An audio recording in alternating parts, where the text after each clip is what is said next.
Hello दोस्तों, dictation start होगी 3 second बाद।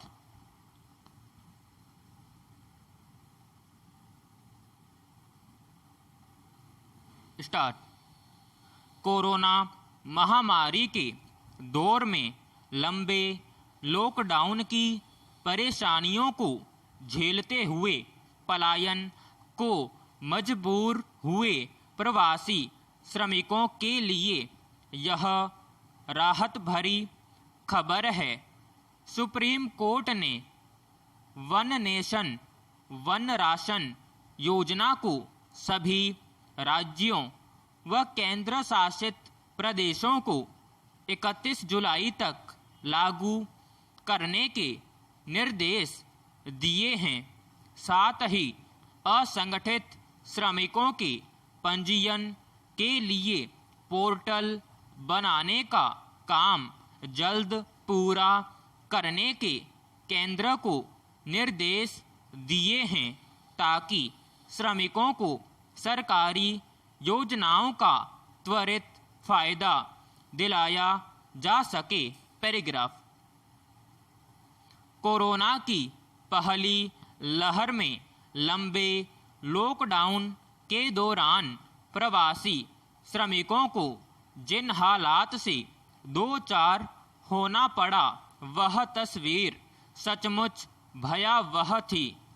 वन नेशन वन राशन योजना का सबसे बड़ा फायदा यह होने वाला है कि राशन कार्ड धारक परिवार देश भर में कहीं भी उचित मूल्य की दुकान से राशन प्राप्त कर सकता है। यूं तो इस योजना की शुरुआत अगस्त 2019 में ही हो गई थी। तब इसे राशन कार्ड पोर्टेबिलिटी का नाम दिया गया था, लेकिन कई राज्यों के रुचि न लेने और केंद्रीय स्तर पर बनने वाले पोर्टल की धीमी गति के चलते कई अड़चनें आईं।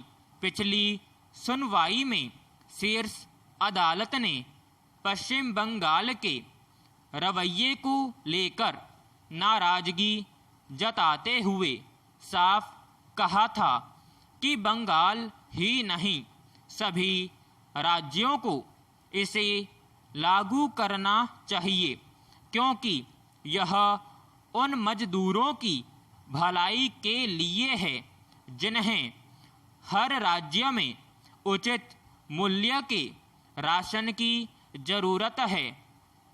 मजदूरों के रजिस्ट्रेशन के लिए सॉफ्टवेयर बनाने में देरी को लेकर सुप्रीम कोर्ट ने तब भी कहा था कि मजदूरों तक प्रधानमंत्री गरीब कल्याण योजना के तहत मुफ्त राशन कैसे पहुंच पाएगा। देश भर में सार्वजनिक वितरण प्रणाली में बदइंतजामी व भ्रष्टाचार की शिकायतें मिलती रहती हैं। राशन डीलरों की नियुक्ति तक में राजनीतिक कार्यकर्ताओं का ध्यान कमोबेश सभी राज्यों में रखा जाता रहा है। नई व्यवस्था में यह निर्भरता खत्म हो सकती है। सवाल केवल वन नेशन वन राशन का ही नहीं है। बायोमेट्रिक सिस्टम पर आधारित इस योजना की जानकारी व लाभ संबंधित लोगों को मिले, यह देखना ज्यादा जरूरी है। पैराग्राफ।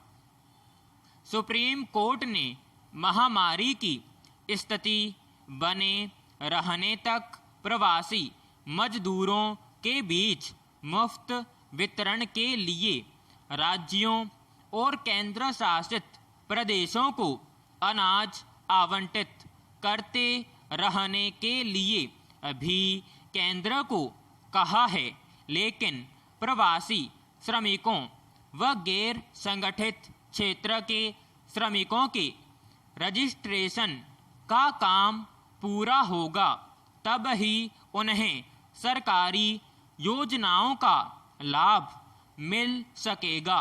कोई भूखा ना सोए का सरकारों का ध्येय भी तभी पूरा हो सकेगा जब वे कोरोना की मार से बेहाल हुए कमजोर तबके को राहत देने के काम को प्राथमिकता देंगी, जिनकी पहली जरूरत रोजगार व रोटी ही है।